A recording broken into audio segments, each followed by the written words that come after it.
నేను ఇక్కడికి వచ్చేటప్పుడు సోషల్ మీడియాలో ఒక పోస్ట్ చూసిన. కేవీఆర్ జర్నలిస్టా ఆయన యూట్యూబర్ అని ఒక పోస్ట్ కనపడ్డది. మరి నాయన యూట్యూబరా ఎవరా అనేది సమస్య కాదు. ఇక్కడ అందరూ జర్నలిజం చదువుతున్న వాళ్ళు, చదివిన వాళ్ళు, 30 ఏళ్ళ నుంచి ఫీల్డ్లో ఉన్న వాళ్ళే ఉన్నారు. వీళ్ళని మీరు యూట్యూబర్ల కింద సపరేట్ చేసి జర్నలిస్ట్ కాదని మీరు పోస్టులు పెట్టినంత మాత్రాన ఏం ఒరిగేది లేదు. విషయం అది కాదు, జరిగింది అన్యాయమా కాదా ఈ విషయాన్ని ప్రశ్నించినందుకు ఆయన యూట్యూబరు, ఈయన డిజిటల్ మీడియా, ఆయన సోషల్ మీడియాని రకరకాలుగా మళ్ళీ కామెంట్లు పెట్టి మధ్యాహ్నం నుంచి ఒక వింత చర్చకు దారితీస్తున్నారు. ఈ చర్చ అనవసరమైన చర్చ. ఎవరు యూట్యూబరు, ఎవరు జర్నలిస్టు, ఎవరు చేయాలి? ఇవాళ మెయిన్ స్ట్రీమ్ మీడియాలో కూర్చొని చర్చిస్తున్న వాళ్ళందరూ జర్నలిజంలో పట్టాలు పొందిన వాళ్ళు అందరే చర్చలు చేస్తున్నారా? అట్లేం లేదు కదా. సో ఖచ్చితంగా ఇవాళ ప్రశ్నించే ప్రతి ఒక్కరు జర్నలిస్ట్ అనే నినాదంతోనే తెలంగాణ సమాజం ముందుకు పోతుంది. కనుక కేబీఆర్ జర్నలిస్టా, ఇంకో అరెస్ట్ అయిన జర్నలిస్టా, మాట్లాడుతున్న వాళ్ళు జర్నలిస్టులా కాదన్నారు. 30-40 ఏళ్ళు మీడియాలో చేసిన తర్వాత సోషల్ మీడియాకు, డిజిటల్ మీడియాకు మారిపోతే జర్నలిస్ట్ కాకుండా పోతారా? ఇది విషయం అది కాదు. పైగా కేవీఆర్ మెయిన్ స్ట్రీమ్ మీడియాలో పనిచేసిన తర్వాత డిజిటల్ మీడియాకు కన్వర్ట్ అయ్యింది. అది కూడా తెలుసుకోవాలి, మాట్లాడేవాళ్ళు. అందుకనే ఈ మొత్తం వ్యవహారంలో జరిగింది ఏంటంటే, అరెస్ట్ చేయడానికి మీ దగ్గర ఆధారం ఉండొచ్చు, కానీ అరెస్ట్ చేయాల్సిన పద్ధతిలో జరగలేదు. ఇది కిడ్నాపర్ల వ్యవహారం లాగా ఉంది తప్ప ఇది పోలీసులు చేసే వ్యవహారం లాగా లేదు. ఇది ఖచ్చితంగా అందరూ ముక్త కంఠంతో ఖండించాల్సిన సందర్భం. ఇది ప్రాణాలు పణంగా పెట్టి సాధించుకున్నది ఆత్మగౌరవం కోసం. అదే ఆత్మగౌరవము ఇంకా పోలీసుల బూట్ల కింద, నియంతల క్రూరత్వం కింద నలిగిపోతూనే ఉంది. కాకపోతే ఒకటి మనం గమనించాల్సింది ఏంటంటే, ఈరోజు ఇటు తెలంగాణలో అటు ఆంధ్రప్రదేశ్లో కూడా ఓ 2 పిరికి పందల ప్రభుత్వాలు ఉన్నట్టుగా కనబడుతుంది. ఇక్కడ ఇటు రేవంత్ రెడ్డి, అటు చంద్రబాబు, పవన్ కళ్యాణ్, లోకేష్లకు సంబంధించి నలుగురికి నలుగురు పిరికి పందలుగా ప్రభుత్వాలను నడిపిస్తున్నారు. ఒక సామాన్యుడు ఒక ప్రశ్నను లేవనెత్తితే 2 ప్రభుత్వాలు కూడా ఇంత చేష్టలుడిగి, ఇంత గజగజ వణికిపోయి అతని మీద చట్టానికి విరుద్ధంగా చర్యలు తీసుకోవడము, వాళ్ళ కుటుంబాలను భయభ్రాంతులను చేయడము, రాష్ట్రంలో ఉన్నటువంటి ప్రజలందరినీ కూడా మాకు వ్యతిరేకంగా మాట్లాడితే ఈ రకంగా చట్టాన్ని అతిక్రమించి కూడా, చట్టాన్ని ఉల్లంఘించి కూడా, చట్టానికి విరుద్ధంగా అయినా సరే మేము అరాచక పాలనను చవి చూపిస్తామని చెప్పేసి ఒక నిదర్శనంగా ఈరోజు కేవీఆర్ మీద దౌర్జన్యం చేస్తూ తీసుకొని వచ్చారు.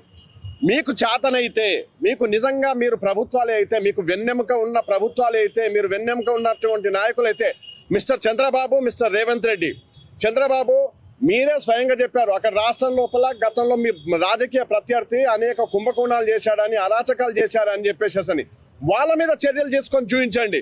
ఒక అభాగ్య జీవి కేవీఆర్ లాంటి వాళ్ళ మీద, ఆయన భార్య మీద మీ ప్రతాపం చూపించడానికి సిగ్గుచేటుగా లేదా? ఎంత సిగ్గు! మీ భార్య గురించి అసెంబ్లీలో ఒక మాట మాట్లాడితే వెక్కెక్కేర్చావు చంద్రబాబు.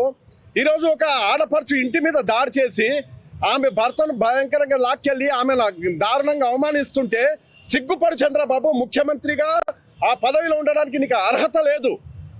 ఏదైతే తెలుగుదేశం పార్టీ నా తెలుగింటి ఆడపడుచులని చెప్పి ఎన్టీఆర్ పిలిచిండో, ఆ ఆడపడుచులకు ఇంత దారుణమైన అవమానము ఆ ఎన్టీఆర్ అంతే వారసులుగా ఉన్నటువంటి మీ ద్వారా జరగడం అనేది సిగ్గుతో చచ్చిపోవాల్సిన విషయం.